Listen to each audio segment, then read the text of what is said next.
You don't run away. You negotiate. Watch. Good day. Sujimoto, the story, my 800 million naira story. Okay. First of all, I don't think I'm in a position to advise you. I don't think I'm better than you. I don't think I'm richer than you. I don't think I know better than you. I think you've probably handled more money than myself from what I've seen you've done. You're a great entrepreneur. The things I've seen you done are beyond. Now, wow, you're a guy that dreams big. I actually follow you on Instagram because I'm inspired by what you do as a young man. Okay.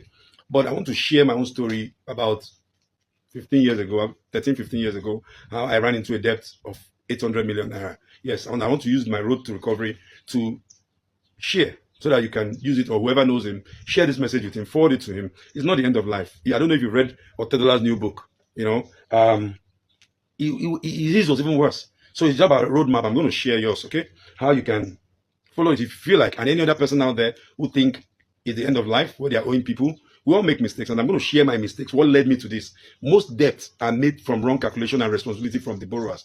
Like myself, I'll own up, okay? What was my own story? I went somewhere to a party in VGC, and I saw a friend that was doing very well, and I found out what does he do. Back in the days, like 13 years ago, oil and gas was big then. Okay, so he invited me to his office somewhere at Apapa, and I went to Apapa and I saw tankers. This guy moves units, and I'm like, what's going on? He said we ship to the north. That the further you go away from Lagos or Port Harcourt, the higher the prices. So I said, how do I do? So he told me you put in 1 million naira. Then they used to sell a tanker, a full tanker, about 950 or 900,000 thereabout. And I did one. He told me to do, and I did one. And the accumulation of my money was about 1.8, almost 100% of the money. Then there's a subsidy that they give. Yes, there is. Government subsidize you for taking fuel to a certain place. And I did that. It made money. I said, okay, I did 5 million. And the 5 million, by the time the whole transaction was calculated, I was looking at almost 12, 13 million. This is more than 100%. So I said, okay, this is what I'm going to do. So I reached out to friends and relations. And I told them, look, if you bring one minimum of 1 million to get in, and maximum of 50 million, if you bring 1 million naira, you get 5% of your money every month, and we'll still pay you back the principal. So if you give me 1 million naira, we'll pay you 50,000 every month until you get your money. So in a year, that means that 1 million naira will give you 50% interest. So most people were taking their money from bank. So imagine someone that gave me, there was actually someone that gave me 80 million naira, and we're doing it. At the time, I was paying interest of between 50 million and 100 million every month to people. So at the time I looked at my account, I had about 1 point something billion. So what did I do? I started traveling. I traveled for birthday. I moved from where I was living, and went to a new place. Now, this place I lived there for 4 months, and the landlord was angry because it's not that I pack a lot of tankers, but 1 or 2 tankers come there. He told me, I don't like you, and we had a misunderstanding. And can you believe that? Such arrogance. I moved out. I must have been cuckoo. I moved out a house I paid at almost 8 million. I moved out of a house. I moved to another place. I started paying. So I mismanaged my resources. I traveled, I changed my car, I did things. These monies that I invested in the farm or even a land or property and just left it, they would have tripled. So at the time, I started having an issue, and that's what's about knowing your line of business. Sujimoto, I know you know your line of business. What happened to my oil?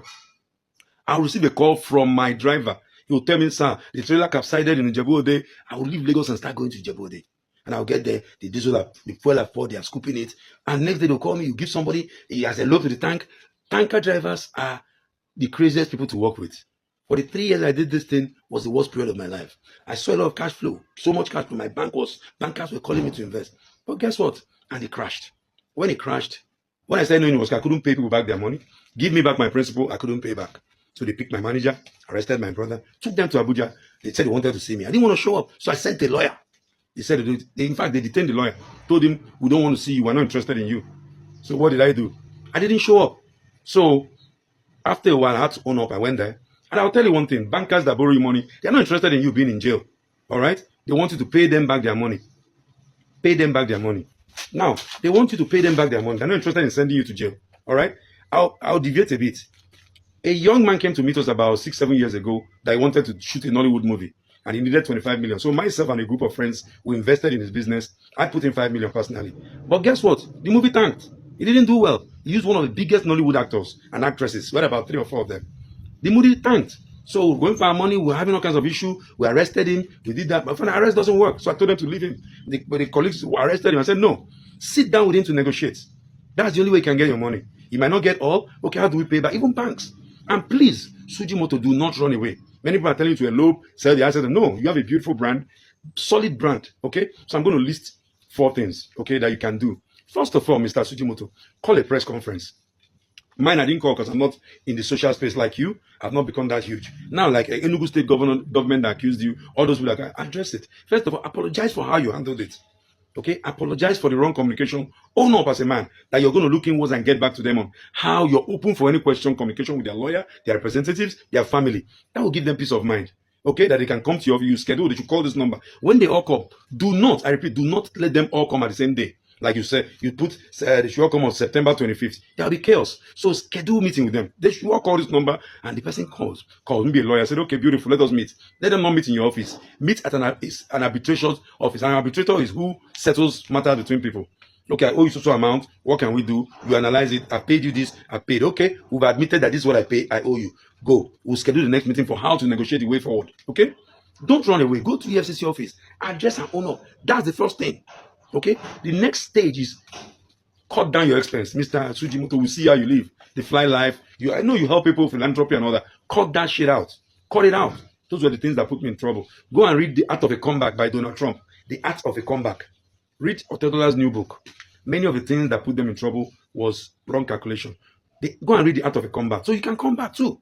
All right? So cut down those extravagant life. Stay away from public space. The only way you're going to be in public space is you create a story of how you came back. Now, then work out plans of how you're going to pay back. Because I'll give my situation. After I sat down with all of them, okay, 800 million naira. I said, no, I paid you so amount. I paid you this. I wasn't owing. They said, yeah, but it's interest. First of all, you see the interest you promised those people, you can't pay it. Focus. Most people that you owe will rather get their principal. It's now that the heat is on. Time will come. The guy will say, just give me what you owe me. Leave the interest. Okay? If you know Sujimoto, forward this to him. Do not meet all of them at the same time. Schedule meeting with each one in batches at an arbitrator's place, privately. Okay? Admit what you owe and say, okay, this is what I'm going to pay you. Because right now you cannot pay. Then if it's abroad, they declare bankruptcy. Okay? And the people do not want you to declare bankruptcy. Because if you declare bankruptcy, it means you're not paying back. So in some countries, they'll send you to jail for that, an equivalent. But guess what? I know a friend that owed about 100 and something million. He said he couldn't pay back. And they sent him to jail. Guess how many years? 5 years. Guess when he came out? After 2.7 years. 2.5 years or thereabout for good behavior. Guess where the money is gone? Gone. So did those people get their money back? No. I thought they would have rather negotiated and said, okay, I have these assets. I have this property. Yeah, if I sell it, I'll pay back some people. That is how he's doing. You still have structured properties. That's the third one. So please negotiate how you're going to pay back. All right? This is what I pay. Remove the interest. The interest is not even is the no-go area. You cannot pay the interest back. Hold the principal. That's what I did. And they were happy. You know, they call you, give them the line they call, the person answers them, we're working on it. Work out a payment plan. Okay? Now, another one is leverage on your brand. Lots of people, you built a brand. Lots of people, forget what's happening, will still want to identify with you. Although many of them will come to as vultures to want to take over the beautiful things you build. No. Target a group of people. Developers like yourself. Liaise with them. Go and meet them from the back. There are people building beautiful houses in Ikoyi. Massive ones that I know. Reach out to them. Tell them, okay, you know what? The thing is that you have to give up majority of your hand. So if I go into a project is worth 10 billion and the profit in that 10 billion is like maybe 5 billion and you invested 5 billion. That 5 billion that's profit, you might want to give up 3 billion and take just 2. That's the example of what I'm making. I'm talking about way that. So reach out to developers. There are people already circling, vultures, circling to take. Some of them are going to EFCC, going to police that should declare bankruptcy, talking to the banks that you owe, so that they'll take your property from you and they'll buy it at cheap amounts. So instead of letting that happen, go reach out. I believe that 2 or more of you people must have learned something from all the things he said. Don't allow the vultures among them to take away the beautiful things that you've worked so hard to build. This is not just about Sujimoto. Someone out there might be going through similar problem. So this video might be of help to them to come out of that situation. So share this video until it gets to them.